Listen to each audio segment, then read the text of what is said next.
Hi guys, John from P&P Campers. Just going to be doing a handover video on this Hillside Leisure.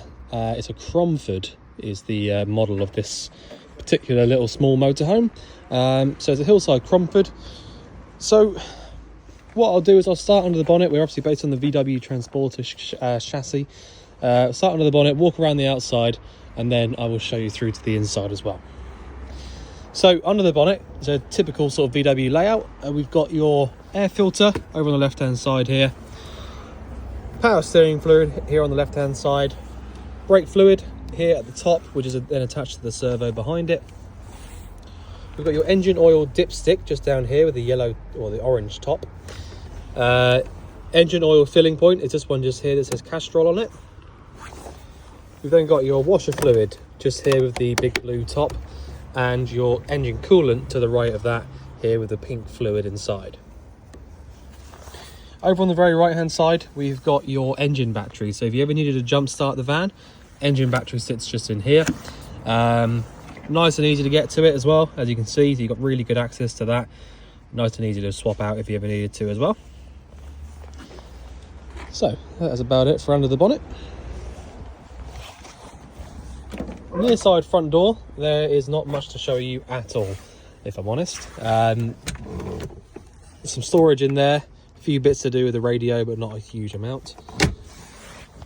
All of the seats, I mean, Hillside is a very, very high quality brand. All of the seats really nicely upholstered with the Hillside Leisure symbols on each one of those as well. The bed layout in here is 2 single seats at the back. Obviously both with proper factory fitted seat belts here as well, which is a really nice thing to have. The seats here basically fold over. They're what's called a rib bed system. Seats fold over, lay out flat, so you end up with 2 nice big single beds basically. You can, I believe, have some infill pieces made in or put in so that you can make it into a sort of a double here, but the majority of people would leave this as 2 single beds. Just here inside the door you've got your awning winder, so the awning winder there for the awning above your head there for Yamaha F45S. Diesel filling point is just inside this little flap here. You do need to have this near side front door open in order to open this, because you've got this little tab here, so door needs to be open in order to get to the diesel point. Okay, so further towards the back, in the actual back of the van itself, this particular layout is, you don't really get many of these at all. So you've actually got a full-blown little bathroom in the back end of the van here, with also, you know, the other thing is as well the proper toilet here. This is an actual proper Thetford toilet cassette with you know, this part there, sorry, not Thetford, Dometic toilet here. So it's a full size. This is exactly the same sort of toilet as you would find in any other motorhome, whether it's a big coach built thing or a tiny thing like this. This is the same proper unit.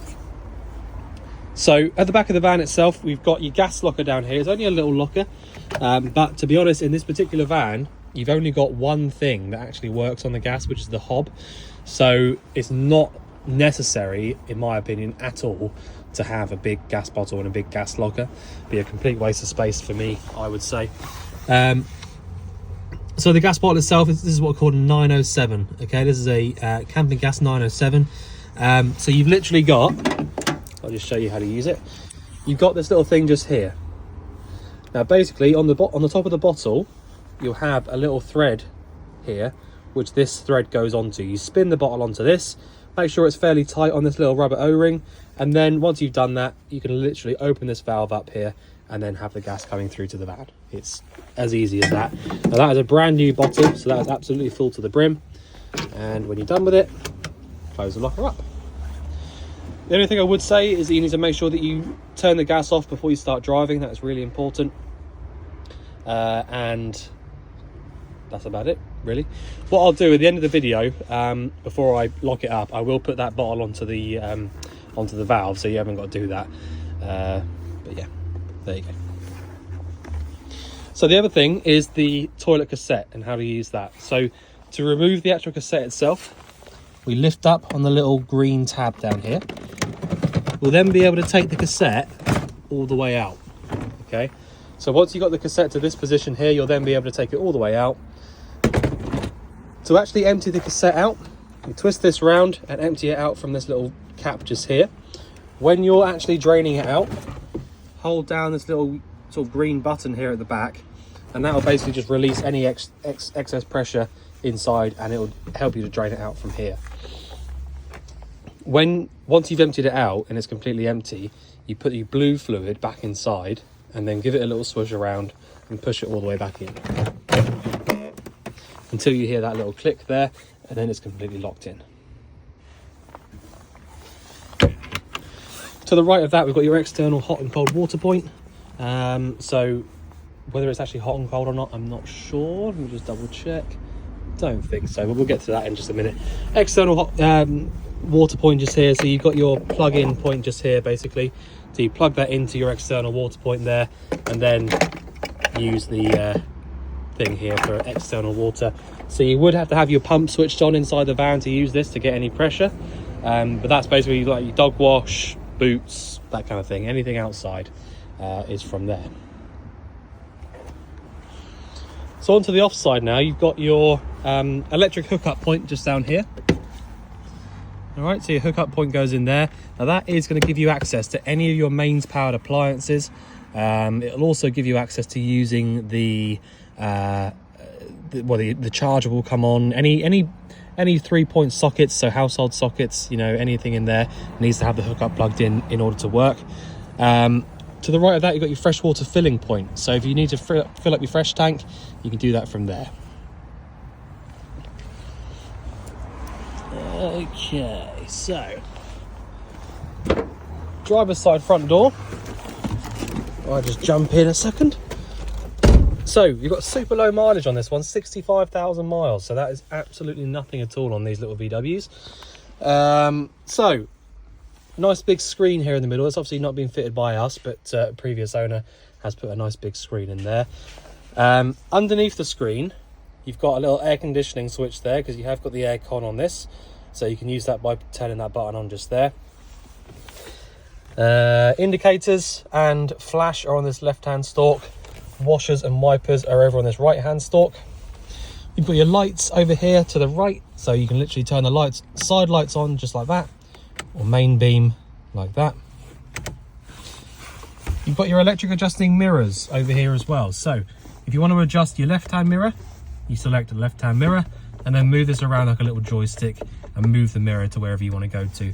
Obviously it's vice versa, whichever mirror you want to move. And then we've got your lock and unlock cab just here, and your windows. So hazard warning lights are from this little button just down here, and you've also got 12-volt socket and drinks holder that pulls out from underneath that.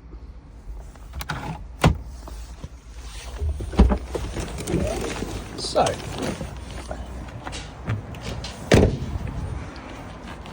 what I'll do then is I'll jump into the side of the van and show you what we've got going on inside. So obviously at the moment I have got the roof up, so I can stand up in here. Got nice headroom. I'm 5'9", so there's no issue with headroom there at all. So the actual van itself, the majority of the things that I need to run you through are going to be back here, to be honest. It's all going to be sort of back here. So we've got a very, very straightforward control panel and sort of control system here. So this is a Sargent AC50. Now these are notoriously sort of reliable and straightforward to use. So it is always a nice thing. Whenever I see these things, I think, wow, that's, it's going to be easy to sort of understand and and we're not going to have any problems with it either. It's the main thing. So what you've essentially got, you've got a main power switch over here on the left-hand side. Now that's, at the moment, that is on, okay? Because I've got things working inside the van, like these lights and things. All right, so the power switch is currently on, which is pushing down. Next one over is your lights. So you can literally just turn all of the lights on and off from here. And the lights will have their own little switches here and there. But you could probably find, people will tend to find that if you sort of work out which lights you want on, you can just literally just turn them all on and off from this one switch. It's probably easier. Next one over is your water pump. So if I press this one on, you get a little light inside here telling you that the water pump is running. Okay, so you'll then be able to draw your water through to the tap.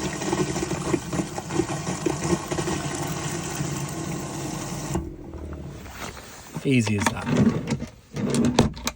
Just checking those. So next thing over is your battery tester. Okay, so if you want to check your leisure battery's voltage, you're going to look at this scale here on the right hand side. We'll press on that, and there you go, right the way up into the green at the maximum. And the reason that we're at maximum is because we've got a nice big solar panel up on the roof. So we haven't got the hookup cable plugged in to use the mains powered charger, but we do have that solar panel up on the roof. So it is always a good idea, regardless of solar panel or hookup and all that sort of stuff, to just keep your eye on that voltage every now and again. You know, if you find that starts going down into the yellow and then eventually the red, then it is something you need to keep your eye on. And if it does go down into the red, then it just means that you need to plug your hookup cable in for a while just to get some additional charge going in. But once you've done that, it's fine. But for the time being, as I say, right the way up there into the green. I'll be completely honest, I didn't do the hab check on this particular van. I can't see that this button here is actually doing anything. It might be, and I will double check that with our hab check guy, but I couldn't see that that was doing anything at all, to be honest. I thought it might be powering the fridge, but the fridge just comes on with the main power switch here. But there you go. So I'll double check on that one. To the right of that, we've got your heating system. So this is an eBispatcher diesel heating system, which is why I was saying that the only thing that you need to use the gas for is the hob, because the heating, it runs off diesel anyway. So you know, and the fridge is 12 volt, and so yeah. So to use the eBispatcher heating, first thing I'm going to run you through is how to just pump around cool air. So this is your sort of summer setting. If you want a little bit of cool air pumping around the van, you would press this little fan button here on the left hand side. You'll get a little blue light come up above that, and that is literally fan only. Okay, that will just literally start pumping through cool air. Probably can't hear it on the video, but it's just started working straight away. So that is your cool air function. I'll turn that off, fan will stop. Now, any time that it's showing us a number on this screen just here without me turning anything on, that's telling us the temperature inside the van right now. So whatever temperature this little thermostat here thinks that it is being shown up on the screen there. So if I actually want the heating to come on, I press this little button here on the right hand side. It comes up saying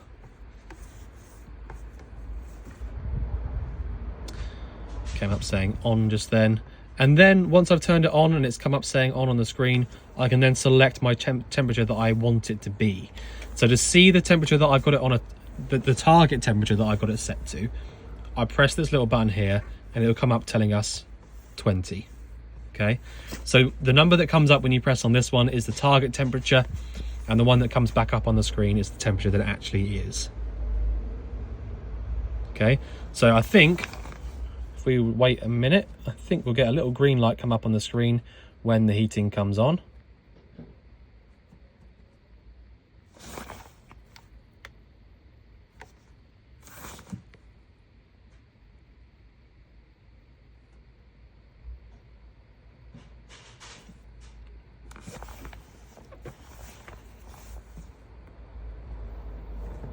There you go.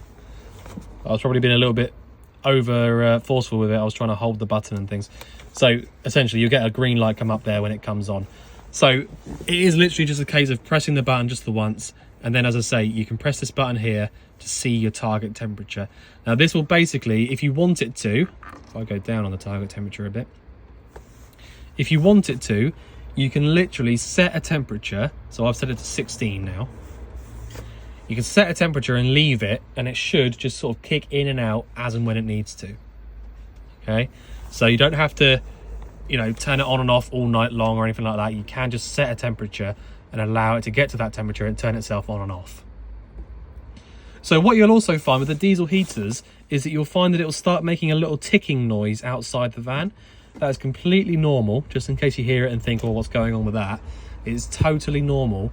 All it is that the ticking noise is essentially the pump flicking through a tiny little bit of diesel at a time into the actual, you know, heating system itself to actually keep it lit up. So it uses diesel directly from your diesel filling tank, your actual VW diesel tank. And what they tend to do, now I don't know, I can't say this about every single one, but what they tend to do is they tend to tap into the tank about a quarter of the way up from the bottom. And the reason that they would do that is that it means that you can't drain all of the diesel out of your fuel tank by using your heating system, which is obviously a very, very good thing. So bear that in mind. It will, you know, if you're absolutely scraping the barrel of how much fuel you got in the tank, I very much doubt that the heating will work, because it won't be able to draw any fuel through from the tank. Now, already after, you know, about a minute of this being on, I can now hear the heating is coming on. I can smell it on the outside, because they do tend to be a little bit smelly to start with. Again, totally normal. It's just because it runs on diesel. But after sort of 5 or 10 minutes or so, that smell will go away, and you'll be sort of, you know, it'll be starting to warm up straight away. Now, these EVIS factory units are unbelievably reliable, because they are used in lorries as overnight heaters and boats and stuff like that. So they're used all around the leisure industry and the, you know, lorries and things like that as well. So I'll leave that on for a minute just to make sure it gets hot again. We have got your original Hillside handbook here, so you can look through that and have a good look around how everything works in a bit more detail if you want to. Over on the right here, we've got 2 3-point sockets and 1 12-volt socket here. So these 2 3-point sockets are the ones that I was saying will only work when your electric hookup is plugged in. So any household sockets like those will only work when you're hooked up. The 12-volt socket to the right of that will work all the time, because it's running directly from your leisure battery. So as long as your power switch is on the controller here, then your 12-volt socket there will work. So below this, the fridge, we have a little look in there. We've got a little temperature gauge on the right hand side, so you can adjust that temperature gauge as and when you want to. So you can literally change that to within an inch of its life, so you can absolutely perfectly gauge it. You'll find that if the fridge isn't getting quite cold enough, you can just adjust it, and then you'll get to a sort of sweet spot with it where you'll just literally turn it on and off, and you know, you'll know where you are with it then. I'll just turn this heater off because it's already getting hot. Press it off. As long as you get that little green light go off there, it means that the heater is off.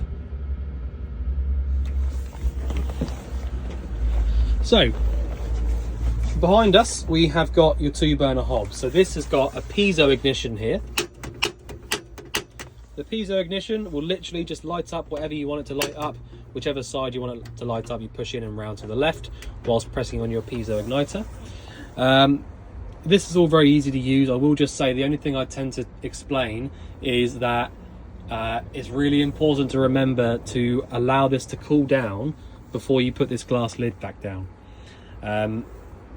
If you put the glass lid straight down after using one of these, it will be too hot underneath and too cold on top, and it will probably shatter. It's not the end of the world if that does happen, because we can get these lids, but it's not really ideal, and it makes a hell of a mess. So please don't do that, basically. But that is your 2-burner hob just there. Allow it to cool down before putting the glass lid down. Below that, we've got some storage space. This brown folder just here is going to be full of paperwork for the van. So any paperwork that we've got for the van will be inside there. A load more storage in that one as well. Just make sure I'm not missing anything. So the toilet itself, if I just show you how we would use that. Why is that locked in? Okay, so we've got a little lock down here. If you open that one up, you'll then be able to push this door out of the way. So the actual toilet itself is, well, very, very simple to use. You've literally got a button here on the right hand side. Press on that, and as long as your water pump switch is turned on, you'll be able to pump the flush fluid around there. And when you want to drain it into the cassette, you pull this little grey handle here out. It'll open up the hole just there, and drain whatever's inside this bowl into the cassette. Push this back and it closes the flap back over. And that is literally all you need to do to use that toilet. It's very, very simple. So if I lock this back over like that, it stops this from flapping around. The roof is the only other thing, I think. So when you pull the roof down, you've got a little lock just there. The actual handle itself up there is the lock for the roof. So you'll hear it when it comes down, it will sort of lock in position. But when you come to opening it back up again, you do need to push that lock open just to, you know, initially open it. But yeah. So I think I've covered everything. I don't think there's anything I've missed out. If there is anything you think I've missed out or anything you want going over again, just give us a shout. But otherwise, I look forward to seeing you soon. Thanks very much.